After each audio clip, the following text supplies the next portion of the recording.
Mediodía en Radio Nacional. Melilla.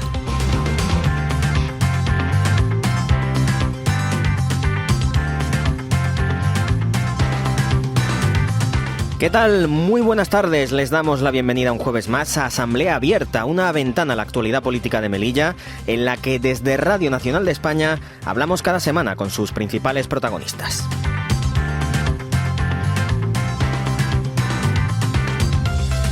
En este jueves 16 de octubre les saluda Roberto Juez en el control de sonido y Pablo Lafuente desde el micrófono, en una nueva semana marcada por asuntos como la puesta en marcha de la frontera inteligente, la actividad parlamentaria o la firma de la paz en Oriente Próximo y las repercusiones que está teniendo la guerra en Gaza en nuestra ciudad. Sobre estos y otros temas vamos a hablar hoy con la diputada y portavoz de Coalición por Melilla en la Asamblea de la Ciudad, Dunia Al-Mansuri. ¿Qué tal? Muy buenas tardes, un placer tenerla con nosotros en los micrófonos de la radio pública. Muy buenas tardes, gracias a vosotros por invitarme. Vamos a empezar hablando un poco de su formación. ¿Cómo se encuentra ahora mismo Coalición por Melilla, que después de un periodo bastante difícil está retomando poco a poco la actividad política? El próximo 27 de noviembre se va a celebrar una asamblea del partido que conmemora también el 30 aniversario de su fundación. ¿Cómo afrontan este congreso? Bueno, lo afrontamos sobre todo con muchísima ilusión. En primer lugar, porque son 30 años de una formación necesaria para Melilla.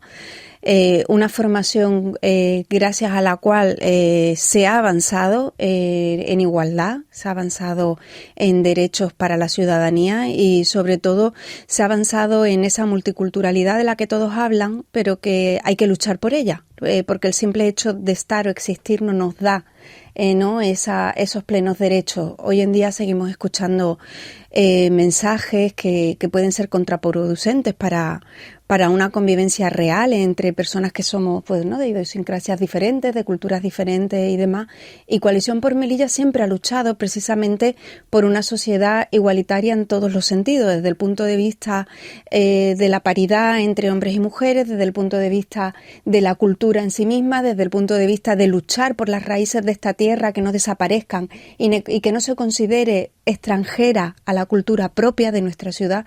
Y esa es una lucha que hemos mantenido sin dejar nunca de lado esa lucha por la igualdad desde el punto de vista de la sociedad en general, ¿no? De que no haya discriminación, que no haya esa diferencia económica tan brutal que tenemos en Melilla, y al final esas son nuestras señas de identidad. Y este congreso lo afrontamos con mucha ilusión, pues precisamente porque creo que Coalición por Melilla ha pasado por unos momentos duros e injustos y no me sonrojo al decirlo, porque lo considero que realmente hemos pasado por unos momentos muy, muy injustos, unos momentos en los que precisamente hemos llegado a donde hemos llegado por pertenecer a un colectivo concreto, y eso no lo digo yo, está en los autos judiciales, ¿no? Aquella famosa frase que no la recuerdo literalmente, pero que venía a decir que el pertenecer a la cultura musulmana aseguraba la comisión de un delito. O sea, eso criminaliza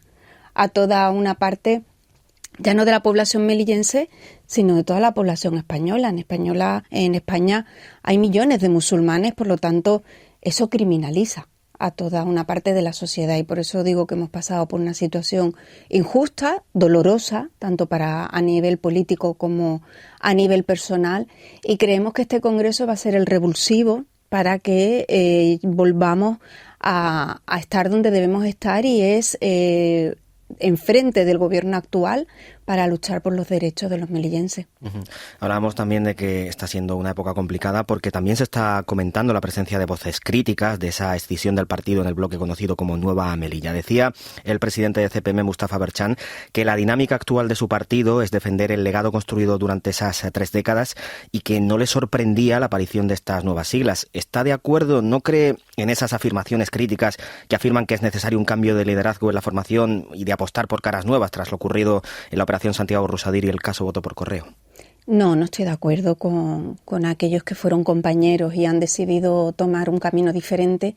No estoy en nada de acuerdo con ellos porque y precisamente me sorprende de uno de los compañeros, porque fue uno de los mayores defensores, uno de los que más estuvo con nosotros en esos momentos tan difíciles, y uno de los que, al igual que yo, cree totalmente en la inocencia, tanto mía como de mis compañeros, que haya tomado esa decisión. Yo creo que precisamente por la dificultad del momento, hay que respetar a las personas que han pasado por ese proceso cuando creemos que es un proceso injusto. Hacer esos cambios que piden algunos compañeros en cuanto al liderazgo sería asumir que lo que nos ocurrió pues es porque hemos hecho algo que no hemos hecho. Por lo tanto, no estoy de acuerdo con esa decisión de los compañeros.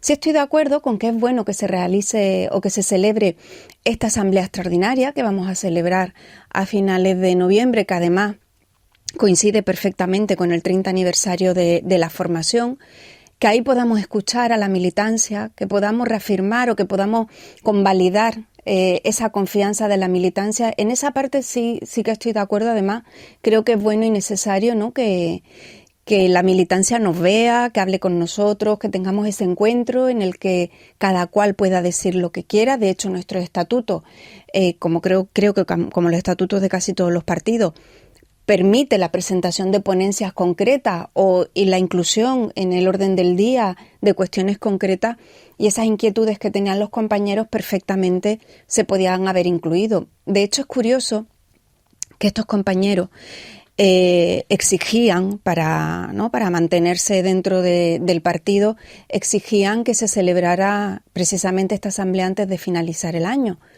Y entendimos que sí, que era bueno, y finalmente, pues tomamos la decisión de que se celebrara esa asamblea. Se decidió, como no podía ser de otra manera, en el comité ejecutivo, que es un órgano colegiado en el que se debatió y se votó la decisión. Y ya cuando se anuncia que se va a celebrar este congreso o esta asamblea extraordinaria, los compañeros se desmarcan igualmente. Yo creo que estos compañeros tenían una hoja de ruta prefijada en la que, por motivos que desconocemos, supongo que algún tipo de interés por parte de estos compañeros, no sé, supongo que serán aspiraciones políticas, que es legítimo totalmente. Pero creo que no han sido sinceros desde el primer momento. O sea, ellos tenían ya su hoja de ruta marcada, su plan marcado, y creo que pensaban que exigiendo determinadas cosas podían un poco zafarse, ¿no?, del partido. Pero yo creo que hubiera sido más loable por su parte decir, oye, mira, quiero crear un nuevo partido, quiero unas nuevas siglas, yo quiero tener un liderazgo concreto, y se respeta, porque todo el mundo tiene derecho estamos en un Estado democrático, faltaría más.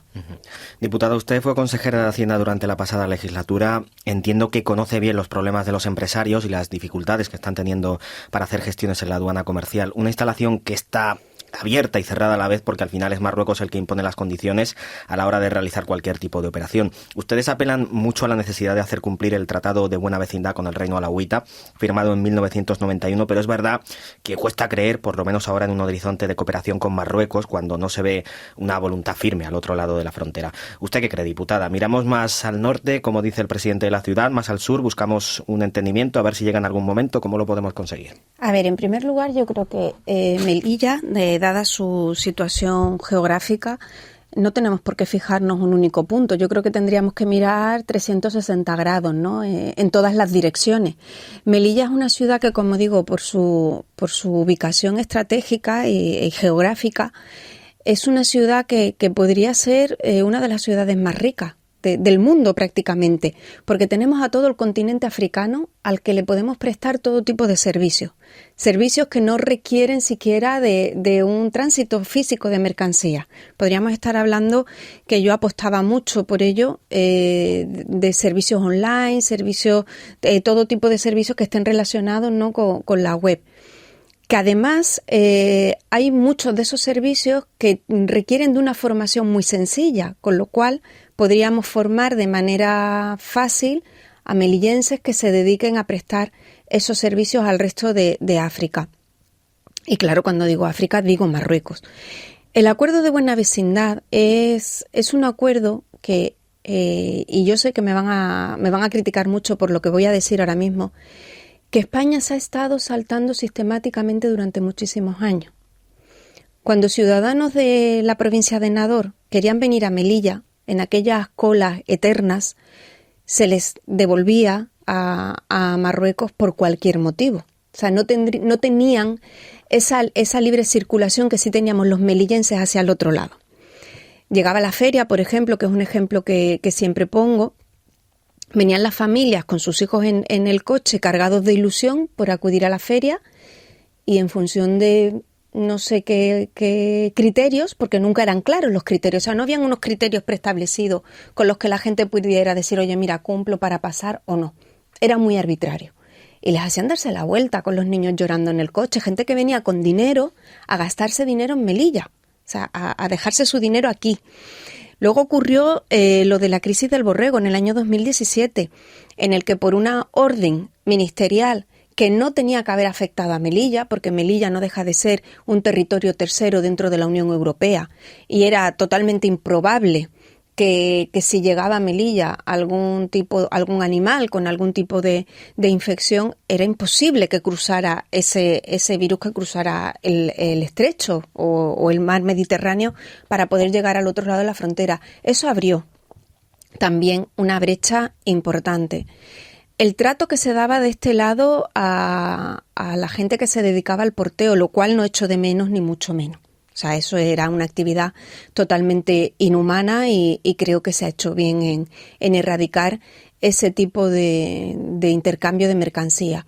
Aquel autobús o la COA que se puso de Beniensar a Barrio Chino, en el que permitían que la gente subiera sin ningún tipo de seguridad, con los bultos cargados a la espalda. Yo creo que España ha cometido muchísimos errores hasta que ha llegado el punto en el que Marruecos ha dicho, oye, deja de ofender a mis ciudadanos. Y ahora Marruecos está haciendo lo mismo que hacía España con los marroquíes. No te dejan pasar absolutamente nada, tienes que pasar horas y horas en la frontera para poder cruzar al otro lado, y ahora la gente se ofende. Oye, ¿por qué no nos ofendíamos cuando era la inversa? Cuando a gente que venía de Marruecos le hacían abrir el monedero para saber si llevaban dinero o no. No, cuestiones tan denigrantes como esa. Y yo creo que aquí, y me he extendido mucho, disculpa, por el tema a lo que iba. Ese acuerdo de buena vecindad tiene que ser bilateral y tiene que ser a ambos lados de la frontera. Por lo tanto, creo que necesitamos que por parte del Gobierno de España se ponga un interés real, porque yo sé que entre España y Marruecos hay otros intereses mucho mayores que Ceuta y Melilla, que las fronteras de Ceuta y Melilla. Hablamos pues del tema del terrorismo, otro tipo de cuestiones, ¿no? que son cuestiones de Estado y que pueden interesar más, y este tema siempre lo dejan aparcado.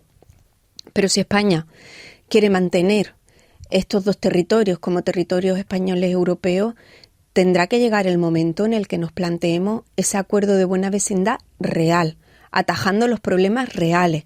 Yo sé que ahora tenemos un problema añadido, que es el tema del asilo que se pide por parte de los ciudadanos marroquíes. Pues bueno, pues eso es verdad que Europa le ha dado un varapalo importante a España, pero hay que regularlo. Y por desgracia no está en la agenda del gobierno el coger la sartén por el mango en este tipo de situaciones. Uh-huh. También barajaban una propuesta para crear aquí una zona económica especial en Melilla. ¿Eso sería compatible, por ejemplo, con la pertenencia de nuestra ciudad en el espacio Schengen? En primer lugar, Melilla es un territorio tercero de la Unión Europea. Por lo tanto, tenemos nuestras limitaciones en cuanto al espacio Schengen. El tema de la zona económica especial es una cuestión que no la pedimos para Melilla de una forma espontánea, ¿no? Sino que está estudiado, de hecho, en el plan estratégico que fue aprobado por la Asamblea en el año 2022 por parte del gobierno anterior, que contó con el apoyo de todos los sindicatos, de las asociaciones de empresarios, etcétera, colegios profesionales. El único que se desmarcó fue el Partido Popular de este plan estratégico. Hay un análisis muy pormenorizado de las ventajas de esta zona económica especial. La zona económica especial no es más que convertir a un territorio en un territorio de atractivo económico y empresarial, para que haya empresas que quieran montar en Melilla una sede. Y evidentemente, claro que es compatible. No sería Melilla la única que existe en Europa, hay otras. Por ejemplo, en Canarias hay zona económica especial, hay otros territorios también de la Unión Europea pertenecientes a otros países que están algo más alejados de su territorio, que también tienen estas zonas económicas especiales que van precisamente dirigidas a desarrollar una zona en la que, bueno, pues el tejido empresarial sea más complicado, ¿no? O esté más limitado con el objetivo de que ese territorio crezca y se enriquezca. Otro tema del que se ha hablado mucho en estas últimas semanas ha sido el Real Decreto de reparto de menores migrantes entre las comunidades autónomas. ¿Cómo lo valoran desde CPM? ¿Entienden que hay algunos territorios que se nieguen a acoger a estos jóvenes a pesar de que tenemos una situación de contingencia en Melilla, Ceuta y Canarias? Nosotros siempre hemos apelado precisamente a la solidaridad entre territorios que está establecido en la propia Constitución. Nosotros siempre hemos pedido que la primera acogida fuera competencia del Estado. Precisamente por eso, porque el Estado tiene la capacidad de poder repartir a los menores. En el caso de Melilla, aquí quiero criticar duramente la hipocresía del presidente de la ciudad. El presidente de la ciudad, por un lado, habla de un efecto llamada y, por otro lado, no teniendo los centros de menores al límite, ni siquiera al límite de su capacidad. Estamos en torno a un 50-60% de ocupación en cada uno de los centros. Por lo tanto, en este momento no existe contingencia en Melilla. No estamos en aquellas cifras de 1.800, 1.900 menores hacinados que dormían prácticamente 5 chicos en una cama, debajo de las camas, aquellas imágenes tan dolorosas que pudimos ver hace años. Y el gobierno de Melilla ha declarado la contingencia para que los menores salgan. Entonces, ¿cómo puedes hablar de efecto llamada cuando tú eres el que en un momento en el que Melilla no requiere de esa atención o de ese reparto, porque los centros no están ni siquiera al límite de su capacidad, es un discurso totalmente contraproducente? Que no volvemos a encontrar al señor Imbroda en contra de Melilla. En contra de Melilla por sectarismo y por partidismo. O sea, el señor Imbroda pues hace lo que diga el Partido Popular Nacional sin tener en cuenta los intereses reales de Melilla, porque, ojo, ¿qué va a ocurrir con los centros de Melilla? Melilla tiene ya una capacidad estructural más allá del componente poblacional, que es el criterio que se ha utilizado, ¿no? Se ha utilizado una ratio por número de habitantes de cuál es la capacidad que tienen que asumir. Pero el declarar la contingencia dependía solo de la ciudad de Melilla. Ahora el señor Imbroda, que no lo ha dicho, ni la consejera lo ha aclarado tampoco, ¿qué va a ocurrir con los centros de menores? ¿Qué va a ocurrir con los trabajadores de los centros de menores? ¿Van a permanecer todos los centros abiertos? ¿Se va a cerrar algún centro? ¿Cómo se van a repartir a los menores? Porque nosotros, por un lado, tenemos una capacidad máxima de menores extranjeros no acompañados, según ese Real Decreto, de 28, que se declara la contingencia cuando se multiplica por 3, y luego tenemos otros tipos de acogida, ¿no? Por cuestiones diferentes, niños de Melilla que por situaciones familiares pues han sido acogidos por la ciudad. Pero ese número no garantiza la viabilidad de los 3 centros que hay actualmente. Prácticamente con un centro estaría más que cubierto. Y ahí, por eso digo, la hipocresía del señor Imbroda, esa doble vara de medir. Por un lado, critica que el Real Decreto va a crear un efecto llamada, pero luego él es el primero en declarar la contingencia para avivar ese efecto llamada. O sea, que el señor Imbroda pues debería un poco primero aclararse en qué quiere. Deberían haberse parado a analizar la situación y qué es lo que iba a ocurrir con los centros de menores. Y yo entiendo que ante una avalancha se declara la contingencia para aliviar ese peso, pero no estamos actualmente en esa situación de avalancha. Le voy a preguntar también por la situación del transporte, cómo la valoran, qué mejoras creen que se deben hacer para garantizar las conexiones aéreas y marítimas en la ciudad. No, nosotros en ese sentido siempre hemos sido muy claros. El gran problema de Melilla en las conexiones, vamos a hablar primero del transporte aéreo, son los precios. La bonificación del 75% era algo que en su día todos prometíamos muy feliz para los ciudadanos melillenses, pero eso se ha convertido en el gran hándicap de Melilla, en que el que no sea residente no pueda venir a Melilla, porque incluso con los bonos turísticos, que creemos que igualmente al principio parecía ser una buena idea, está totalmente todo pervertido, porque al final quien único se está beneficiando de todo ese dinero que está poniendo por un lado el gobierno de la ciudad y por otro lado el Estado es la única línea aérea que hay en Melilla. Y es la única línea aérea porque precisamente es una aerolínea con un capital importante y puede soportar el tiempo que tarda el Estado en pagarle esas bonificaciones. Pero claro, la perversión está en que los precios han ido subiendo cada vez más. Hombre, es lógico, una aerolínea dice, a mí me van a pagar el 75% de lo que cueste el billete, pero no hay un tope a ese coste del billete. O sea, la aerolínea, estamos en un país de libre mercado, establece el precio que cree conveniente y por lo tanto al final el perjudicado es el melillense y quien quiera venir a Melilla. Por lo tanto, el querer fomentar el turismo, pero por otro lado no tener unos precios adecuados, es un sinsentido.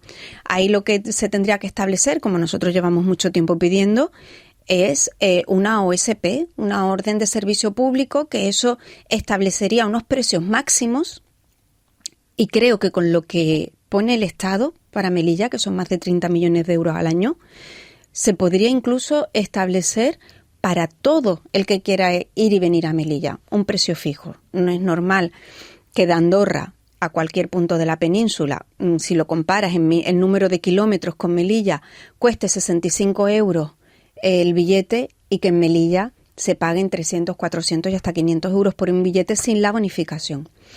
Eso por parte en el punto del transporte aéreo. En cuanto al transporte marítimo, ahora mismo tenemos un grave problema con las frecuencias y las rutas.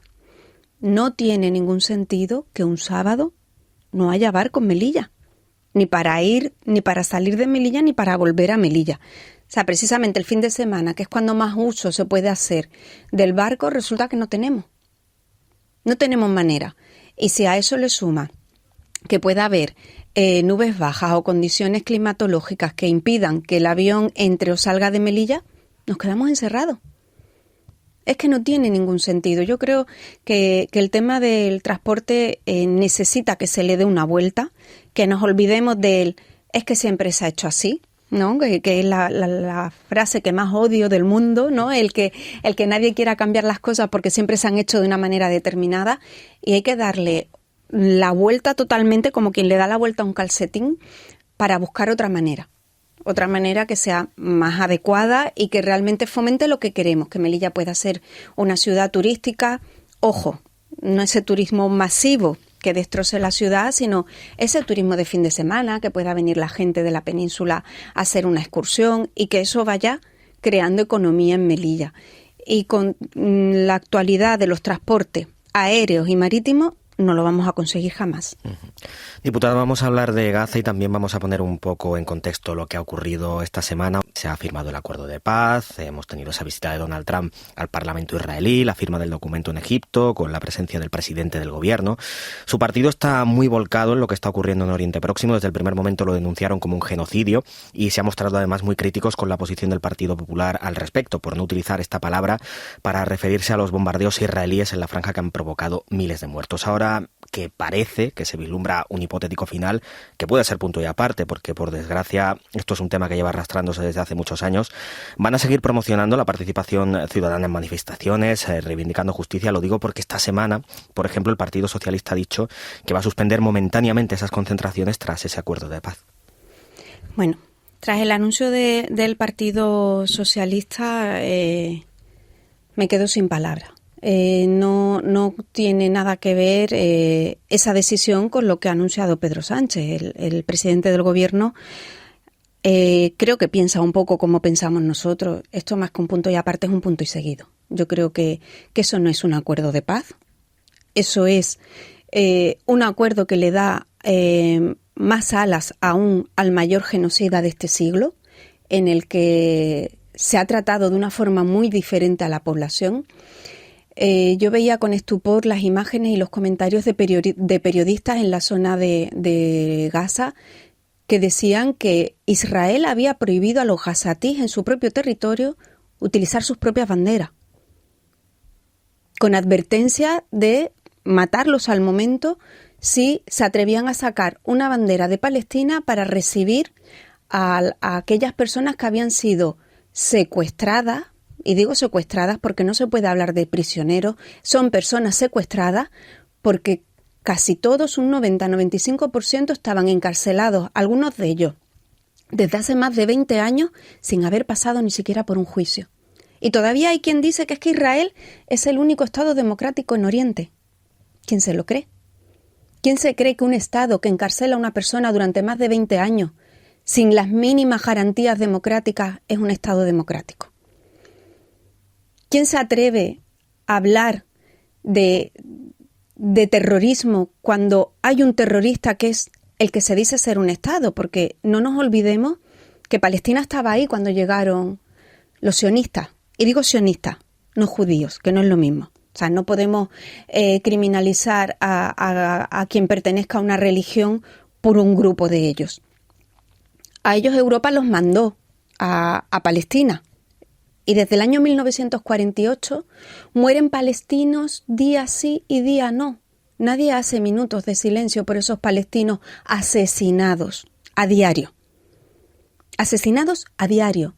Niños, mujeres, ancianos, personas inocentes, maltrato constante, maltrato psicológico, maltrato físico, miedo con el que vive esa población, generaciones y generaciones que han nacido y han muerto en guerra y no han vivido otra situación que la guerra que cometen los sionistas contra los palestinos, y que ahora ese pueblo que ya estaba ahí tenga que luchar porque se les reconozca su Estado, que le reconozcan su Estado, que le reconozcan su tierra, la tierra de sus antepasados y en la tierra que llevan viviendo durante toda la existencia de ese pueblo. Me parece de verdad que tengamos que hablar de estas cuestiones en la época en la que vivimos es terrorífico, terrorífico. Y en cuanto a las críticas al Partido Popular, el señor Imbroda decía y no se cansa de decir que no hay que traer conflictos extranjeros a nuestra tierra. Eso no es un conflicto extranjero, ese es un conflicto que compete a toda la humanidad. Y si en Melilla hay personas a las que le molesta que nos manifestemos o que digamos las cosas por su nombre ante esta situación de terrorismo diario y de genocidio, el problema lo tiene al que le molesta, no al que se manifiesta. Por lo tanto, no es de recibo que el señor Imbroda nos diga que no traigamos ese conflicto a Melilla. Ese conflicto tiene que estar presente, que no es un conflicto, es que es un terrorismo de Estado contra una población indefensa. Porque es muy curioso que digan, es que Gaza se tiene que desarmar. ¿Qué armas? Si es que no se pueden defender, como mucho pueden tirar piedras. Y es lo que ha ocurrido durante todo este tiempo. Han ido arrinconando a un pueblo, lo han ido despojando, lo han colonizado, lo han ocupado, porque no nos olvidemos que es que son tierras ocupadas. Tierras que alguien ha decidido, oye, pues me instalo aquí y aquí me quedo. Por lo tanto, no es un tema que para mí es muy sensible, se me nota un poco que me hierve la sangre cuando hablo de este asunto, porque no entiendo cómo pueden haber países democráticos que sigan defendiendo que Israel es una democracia, porque no lo es. Lo miremos por donde lo miremos. Diputada, nos hemos quedado sin tiempo. Le damos las gracias a Dunia Al-Mansuri, también portavoz de Coalición por Melilla en la Asamblea de la Ciudad Autónoma. Muchísimas gracias por haber estado hoy en Asamblea Abierta en los micrófonos de la radio pública. Buenas tardes. Buenas tardes, gracias a vosotros. Se quedan ahora con los compañeros del 14 horas y toda la actualidad nacional e internacional, y a las 2:10 de la tarde con la información más cercana en nuestro informativo territorial. Sigan informados en esta sintonía, en la aplicación RN Audio y en la web rtv.es.